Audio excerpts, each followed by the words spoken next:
Jerusalem is our red line. That's the message from the Turkish president as he opened a gathering of Muslim leaders to discuss the recent US decision on the holy city.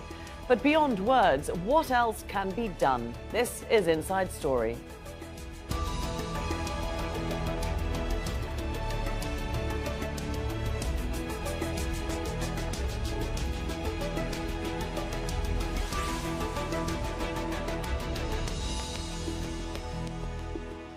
Hello there and welcome to the programme. I'm Laura Kyle.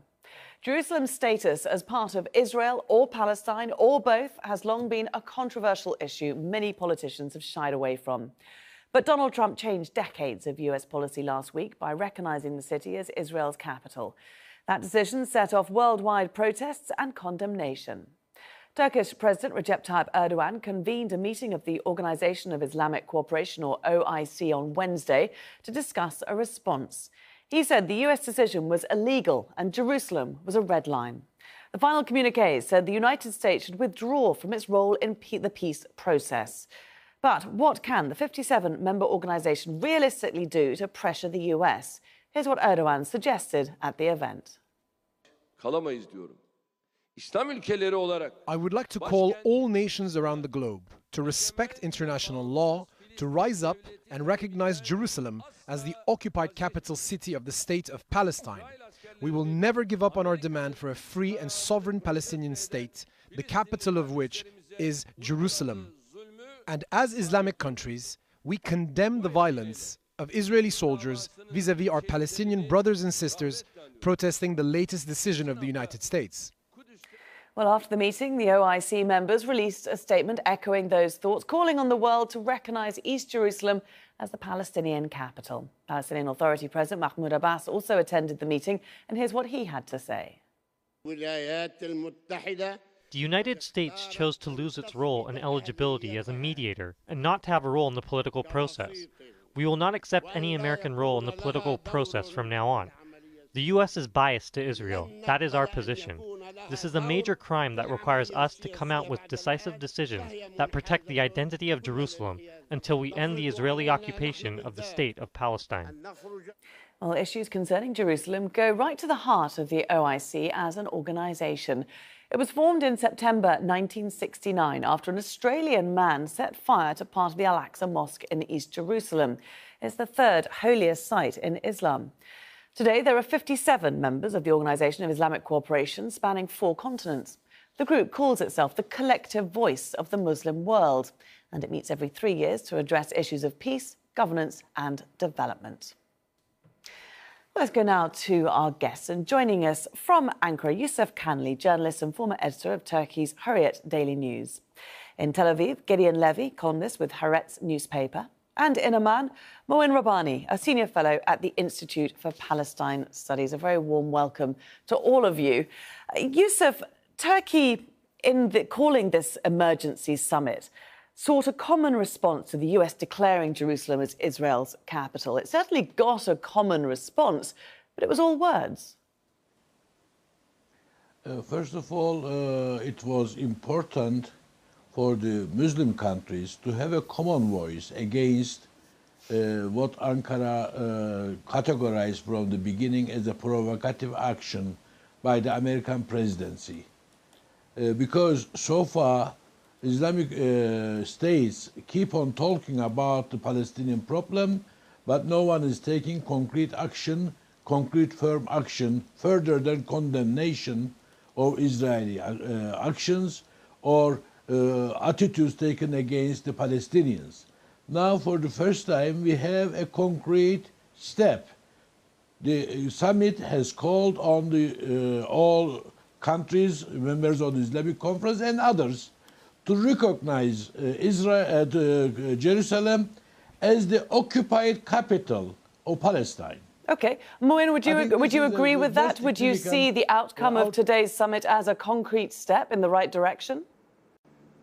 I think it's a step in the right direction, but I wouldn't quite call it a concrete step. I mean, the meeting called on its member states to make this declaration of recognition, but we'll have to see to what extent it's actually implemented. I mean, I would have very much expected to see something significantly more concrete in terms of the member states of the OIC announcing and adopting specific measures at the meeting, not only vis-a-vis their relations with the Palestinians, but more importantly, in respect of their relations with Israel and with the United States, because many OIC members maintain relations with Israel, and all of them maintain or virtually all of them maintain relations with the United States. And so I think if we look at what actually happened today, it can safely be considered at the level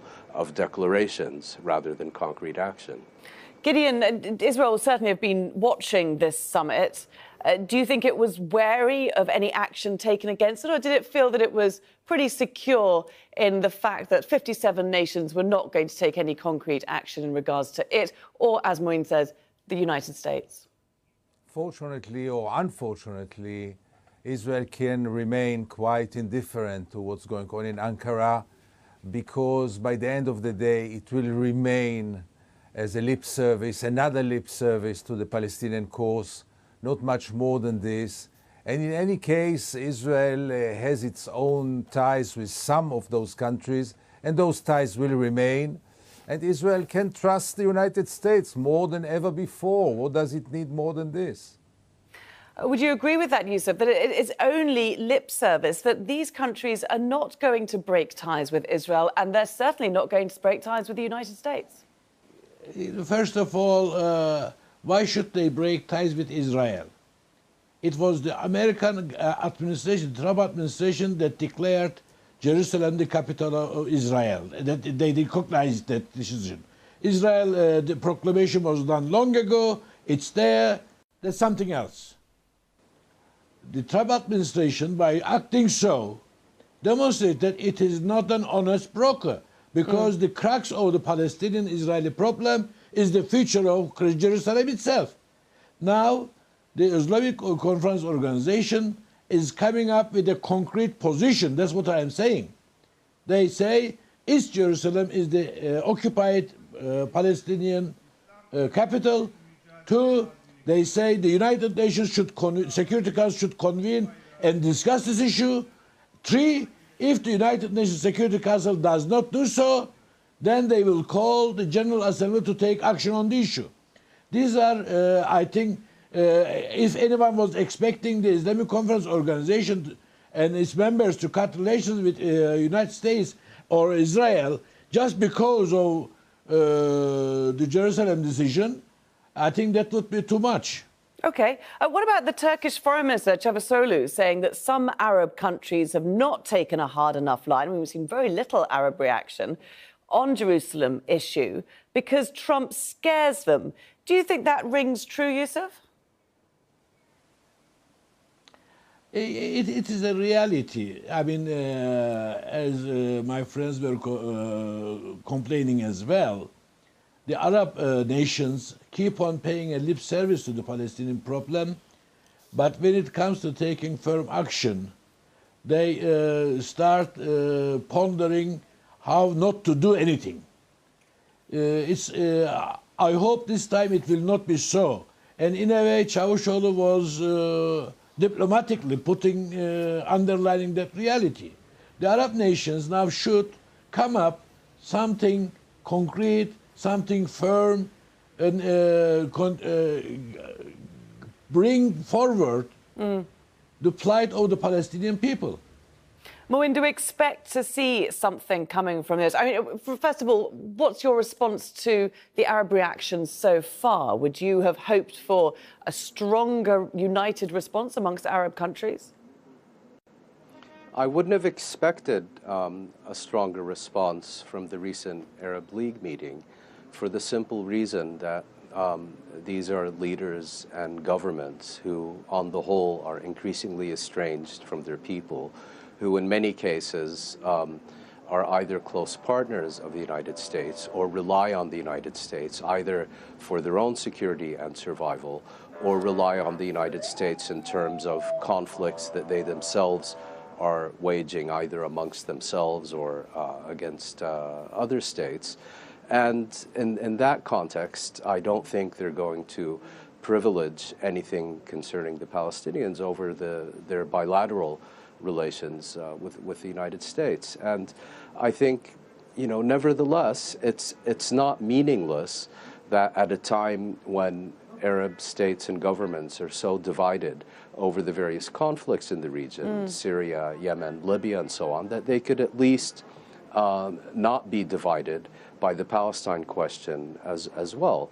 That's not meaningless, but under the circumstances, it's certainly not particularly significant either. You now have what might be called an incipient rebellion in the occupied territories that needs concrete support and assistance. None of that has been forthcoming, either from the Arab League or from the Organization of the Islamic Conference. Similarly, these states could, for example, have put in provisions to make their own relations with third parties, whether Israel or the United States or others, dependent on how they respond to this latest American declaration, at various levels of seriousness, and they've failed to do any of that. But I also have to say, we are also living in a reality where the Palestinian leadership itself has not yet met and put forward a clear set of resolutions and an agenda and demands. And I think that's really the biggest shortcoming in this whole equation, is that it's ultimately up to the Palestinians themselves to take the lead in confronting this new reality. And so far, at least at the leadership level, they have signally failed to do so. And Gideon, that's a good point, isn't it? We haven't seen any joint Palestinian leadership on this issue. Yeah, you can expect very little from the Palestinians in their present conditions. They are still bleeding from the Second Intifada. They are divided, they are weak, they lack leadership, they lack spirit of struggle. You see, it's a lost generation under the occupation, which really looks for its way. And the only thing they are capable right now to do is again and again those individual acts which lead to nowhere and are totally meaningless. And I think we'll have to wait for another generation to restore and to regain energy for a real struggle. This generation seems to be lost. That's a long time to wait. I mean, if we look to Mahmoud Abbas, the Palestinian president, he had been accused of being too moderate in his response. Today, at this conference, we saw him coming out stronger. He was saying he will no longer accept the US role in the peace process. Gideon, was that something that you expected to see from him? No, it's really too little and too late. It's totally irrelevant. There is no peace process, obviously. And you know, in many ways, one should be grateful to Donald Trump also, because he put an end to this masquerade. He put an end to this masquerade that the United States is an even mediator. He put an end to the notion that the United States is supporting the two-state solution. And Donald Trump came and said, no, we are not even-handed. We support the occupation. There is only one people who has rights in this part of the world, and this is the Jewish Israeli people. And the Palestinians deserve nothing, even not half of a capital.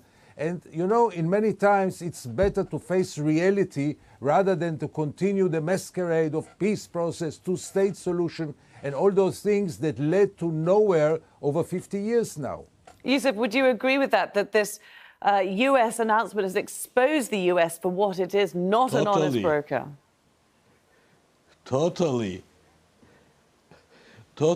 I mean, all through the past many years, did we ever see an honest American broker in the Arab-Israeli conflict?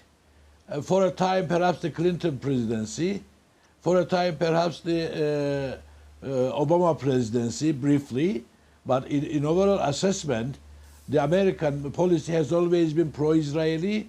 And as my friend just put it, in a way, focusing only on the problems or focusing on a solution that will serve the interests of Israel.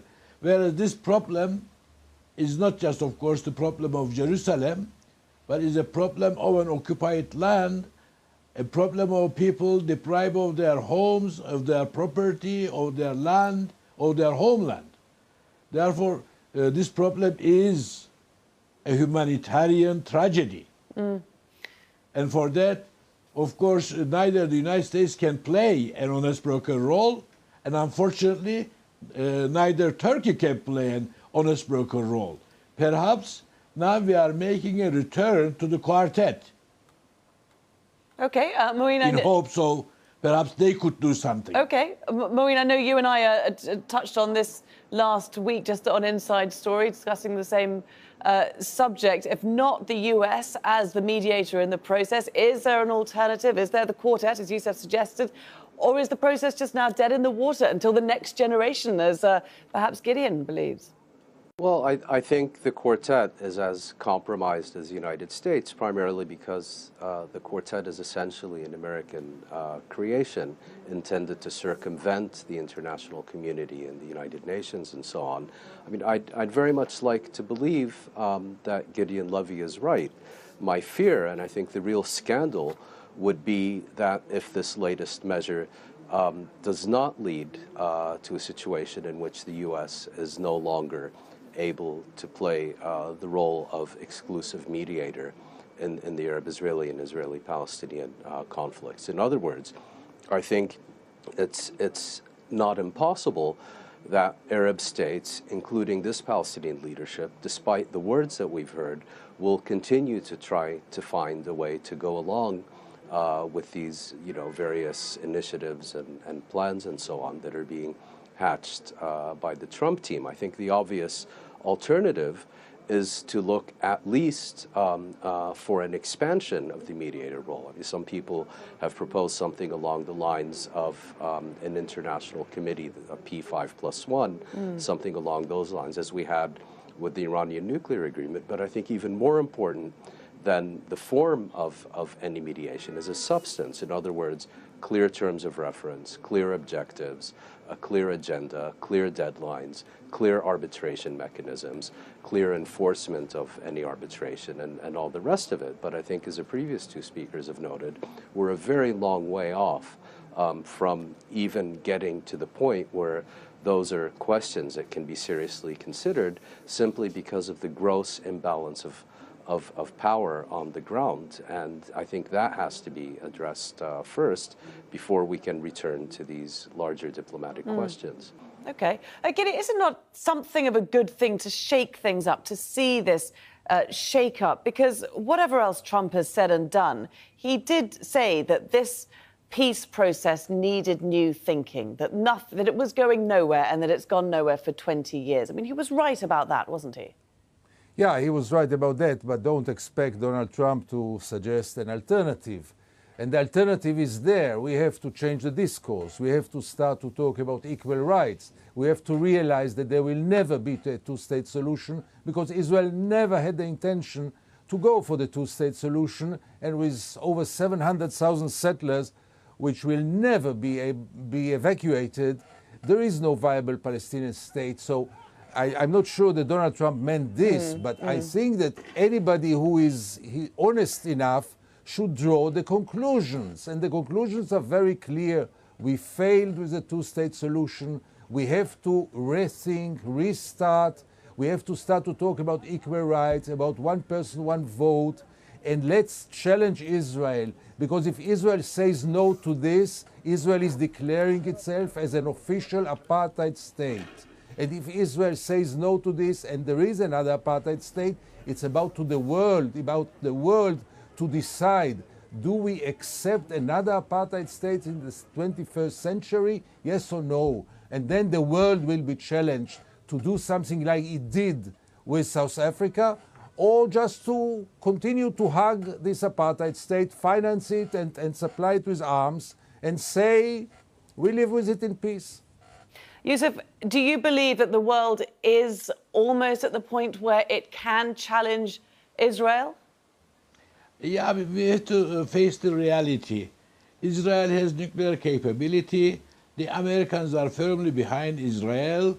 The Arab world is divided, and it cannot come up with a common position. This is a very rare development here. But as my friends already said, let's see what will be the translation of this into reality, what action they will take tomorrow. Therefore, the Palestinian people how can they have much expectation that their problem might come to an end tomorrow?